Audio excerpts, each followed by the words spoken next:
When you think about buldak, you might think about this. Spicy Korean instant ramen that has been extremely popular for the past decade or so. But this is not actually buldak. It's buldak 볶음면. Let me explain. Buldak literally translates to fire chicken.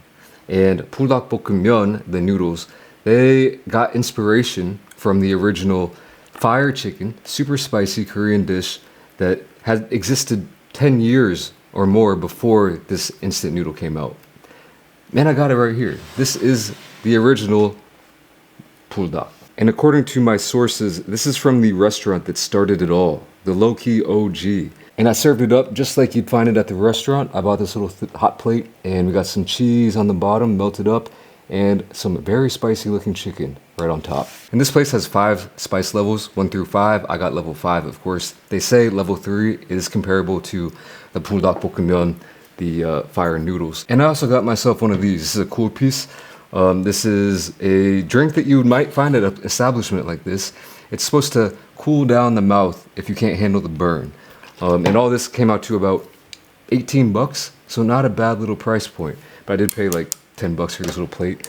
But I might actually use it in the future. But anyway, let's just get into it. Should I get a thumbnail or something? I'm gonna try to catch the first bite thumbnail here. So we got some real stringy cheese here. Yeah, there we go. Going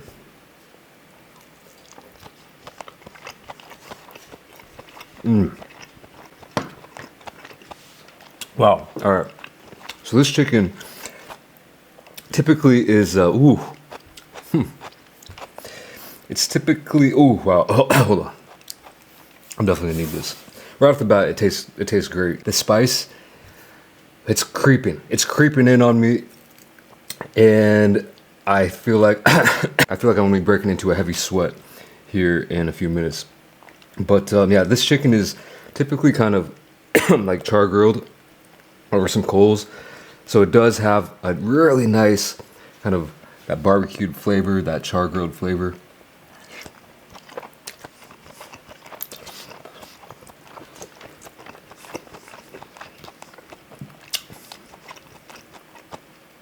And it's served with onions as well.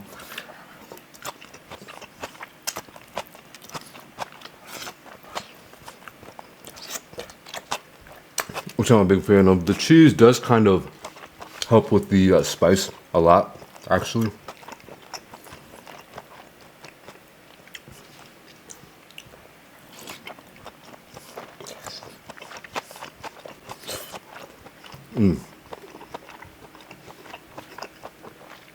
Wow. Hopefully I'll be able to finish this whole thing. And I'm not too sure at this point. But yeah, let me give you some more information about this chicken. Information that I found on Wikipedia. Apparently, this became popular, this dish right here, in like 2004. And I think people were still struggling around here after the Asian financial crisis of the late 90s. And rumor has it that people would eat this to deal with their stress. You know, eating spicy food as a stress reliever. I can see it.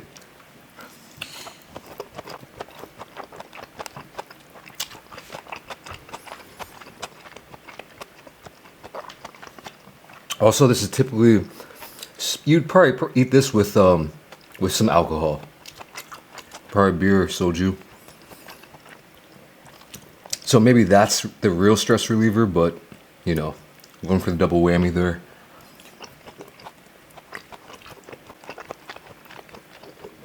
Oh, man. Oh, yeah. And then,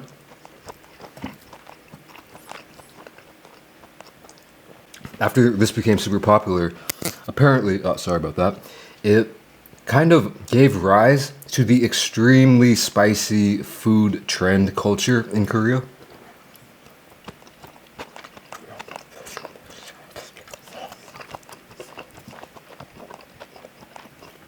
I'm gonna have to use this.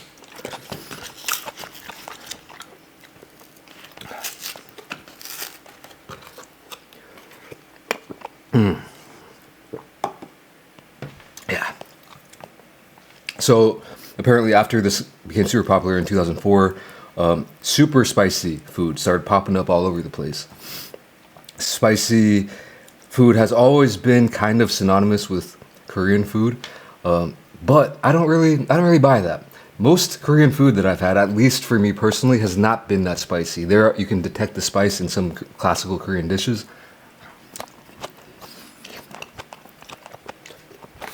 but like the people who say kimchi is spicy, I mean, you're just I don't know. I don't know what to think about you. So yeah, spicy food has always existed in Korea. I guess, quote unquote, spicy food. Stews, stuff like that. But it wasn't until this became popular that people really started pushing the envelope on, how spicy can we get? So that's when you started seeing, more restaurants doing like spicy, super spicy tteokbokki.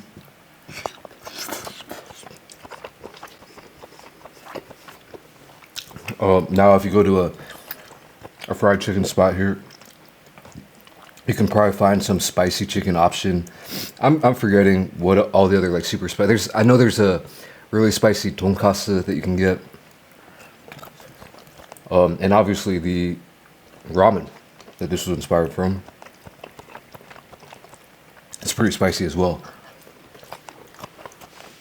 Like, I don't know this for a fact, but so like I was saying, this place had spice levels 1 through 5. I wasn't here back before 2004, but I would bet there weren't many, if any, restaurants really doing that with different spice levels. It is what it is. And now, if you're on, going to a restaurant or ordering delivery, you see it all the time, everywhere, even on stuff that, traditional Korean dishes as well. So like a spicy Korean chicken stew that I like. A lot of times you go there and they'll have spice levels that you can out and pick from. And before 2004, I'm just gonna go out on a limb and say maybe that wasn't an option back then.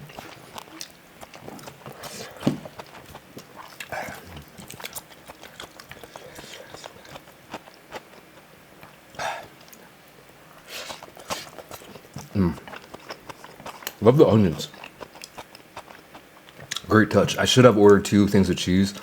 I only got 1, but it's my bad.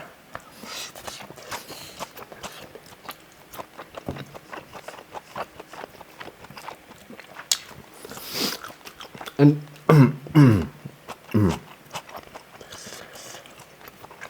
hold on.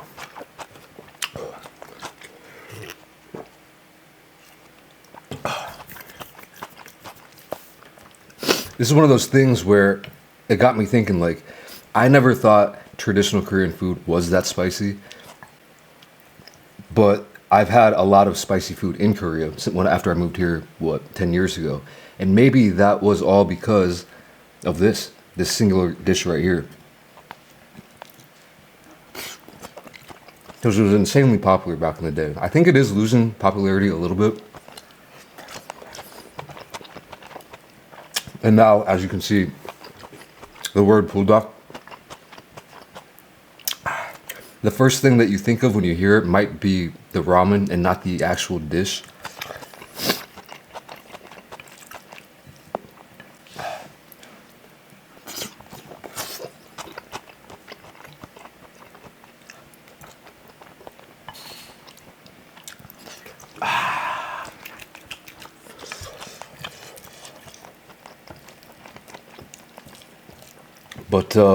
But yeah, so I'm curious about that.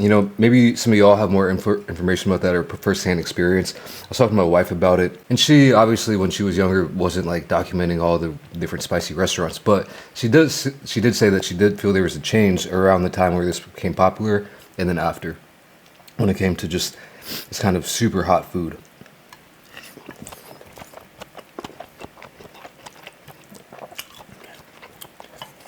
So my hot take is that traditional Korean food isn't spicy, but because of this, things became spicier.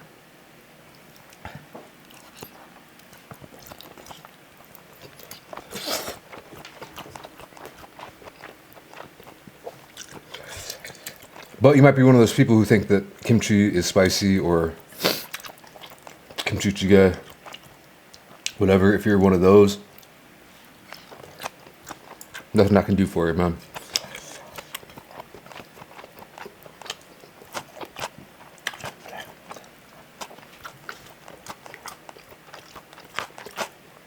If you're one of those, I would not recommend this to you.